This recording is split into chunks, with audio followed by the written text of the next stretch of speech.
Students, now we start our next topic, partial differential equation of first order but of any degree.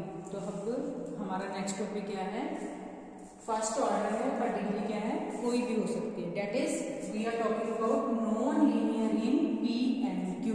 हमने अब क्या discuss करना है? जो नॉन लीनियर इक्वेशंस हैं पी और क्यू, और स्मॉल पी और स्मॉल क्यू हमारे हैं क्या?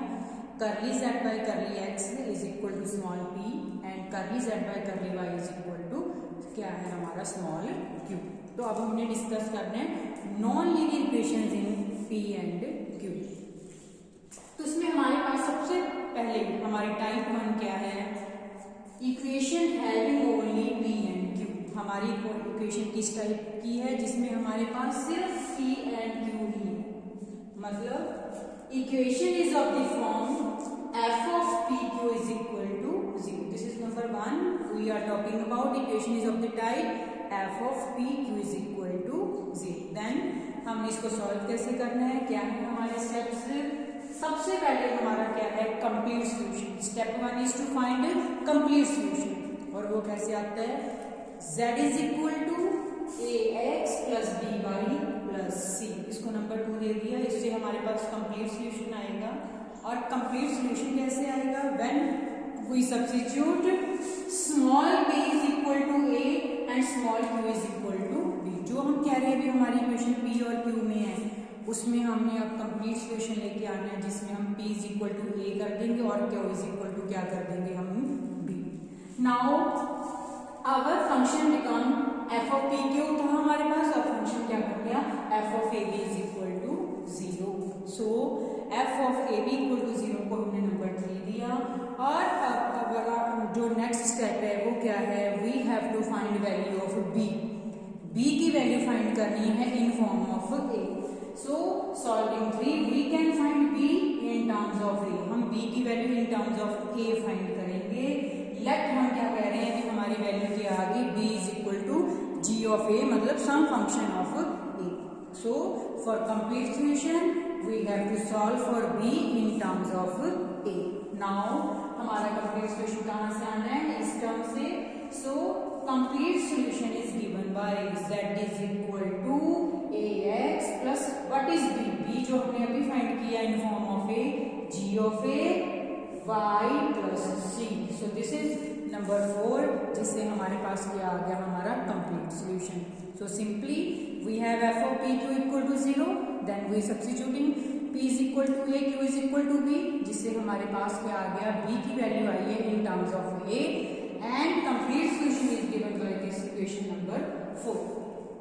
Next second step, we have to find singular solution. Singular solution के लिए हमें क्या करना होता है? सबसे पहले हम कैपिटल F बनाते हैं x y z, और यहाँ पे क्या है?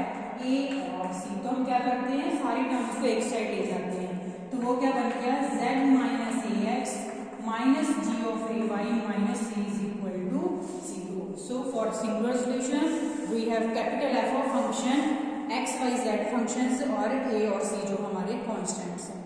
Now to find singular solution we have to eliminate a and c. हमने a और c को एलिमिनेट करना है. तो कैसे फाइंड किया जाता है? हमने f फंक्शन बना लिया, जो हमारे पास यहाँ पे कैपिटल F फंक्शन बन गया. ये आ गया हमारे पास. Now we have to take derivative of this function. f का derivative with respect to a जो हमारा फर्स्ट कांस्टेंट है, और f का derivative with respect to c जो हमारा सेकंड कांस्टेंट है. हमने क्या करना है सिंगुलर सॉल्यूशन के लिए? Capital F is equal to 0 और f का डेरिवेटिव विद रिस्पेक्ट टू जो कांस्टेंट्स हैं उसके इक्वल टू 0.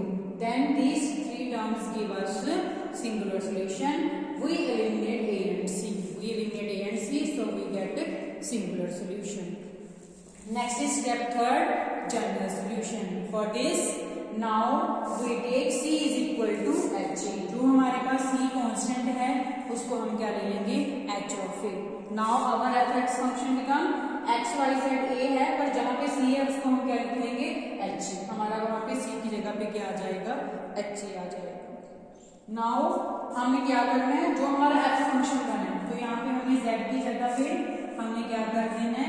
जो इसको हमने f माना है इस फंक्शन को, दिस कंप्लीट f और इसका derivative with respect to a, इन दोनों को हमने क्या कर देना है, is equal to 0. So for general solution capital F जिसमें हमने क्या किया, सी को एच से सब्स्टिट्यूट की है और उसका derivative with respect to a, दोनों को हमने क्या करना है, equal to 0. That is our general solution. So this is type 1. When we have equation of the type f of PQ0, we solve for B, then we get complete solution. For singular solution, we eliminate constant A and C. Then our general solution, we simply substitute C is equal to HA and take derivative of f function with respect to A. Then that two equations give us general solution. Yes, question discuss करते हैं. We have p square plus q square is equal to alpha square. ये हमारे पास question है जिसमें हम check कर सकते हैं x y z हमारे पास कुछ नहीं है, we have only p and q. So we have p square plus q square, alpha को हम इस साइड लिया है, minus alpha square equal to 0. So this is of the form, कौन सी फॉर्म है हमारे पास, f of pq is equal to 0. This means this is type 1 because this is f of pq is equal to 0. So our next step is to find complete solution. Step 1 है हमारा complete solution find करना है, तो we take z is equal to ax plus by plus c.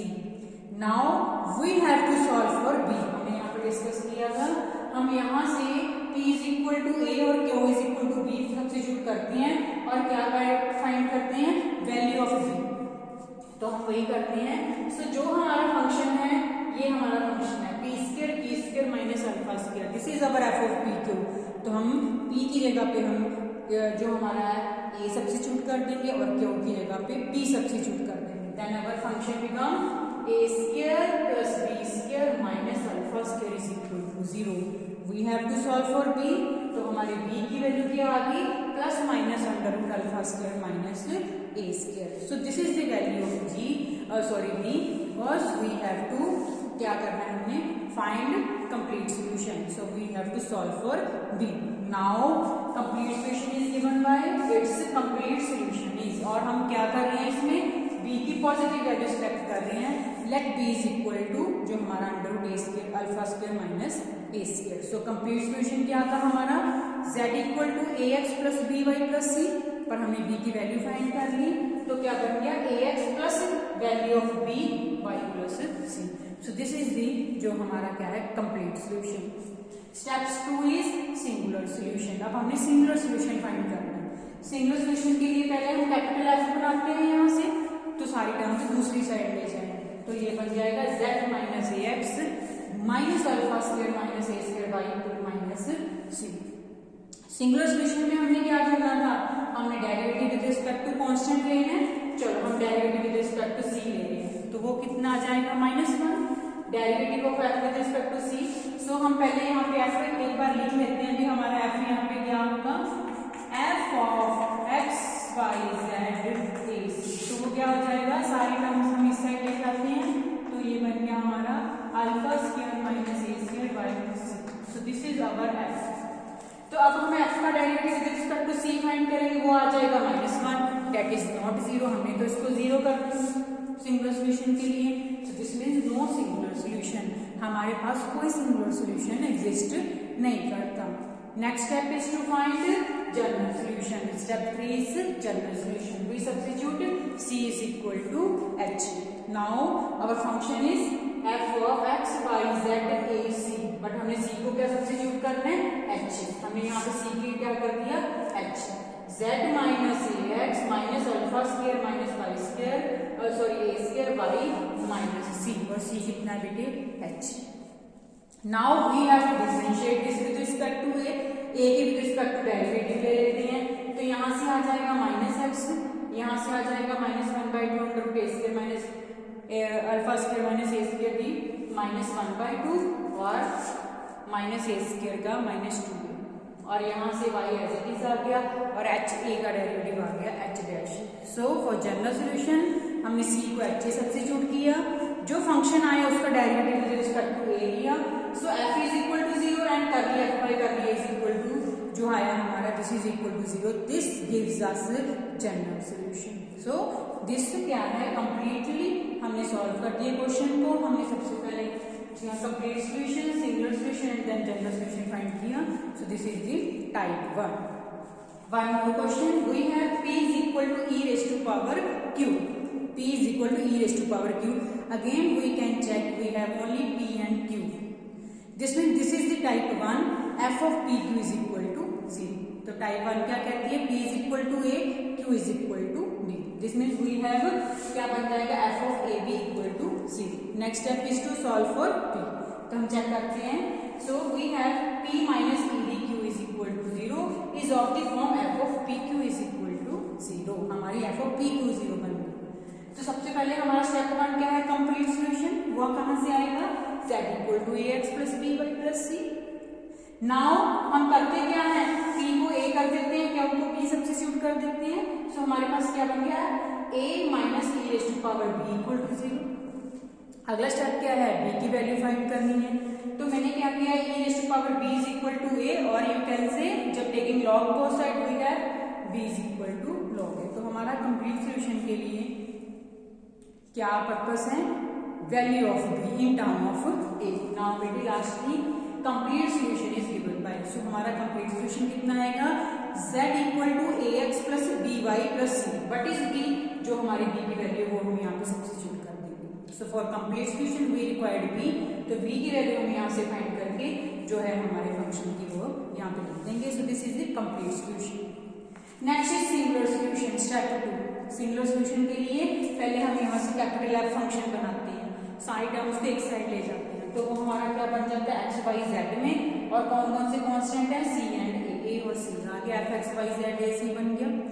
Now सारे terms आ गई. For singular solution we have to take derivative with respect to constant. Again same step है. जब मैं with respect to सी लूंगी तो वो आ जाएगा -1. That is not equal to 0.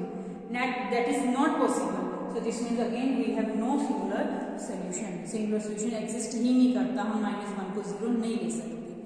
Next step 3 is general solution. Simply we take c is equal to h. हम c को सम फंक्शन ऑफ a ले रहे हैं, दैट इज h. सो हमारे पास यहाँ पे जो c आ रहा है वहां पे हम सब्स्टिट्यूट कर देंगे h. Now for general solution we have to take derivative. कर लिए f बाई कर लिए a के विद रिस्पेक्ट टू डेरिवेटिव ले लेते हैं. तो -ax का हमारे पास -x आ गया. log a का 1/a आ गया. साथ में -y है. और h a का क्या आ गया? h dash a equal to 0. So general solution is given by f is equal to 0 and curly f by curly a is equal to 0. So we have 3 steps for first type. f of pq is equal to 0 for complete solution, singular solution and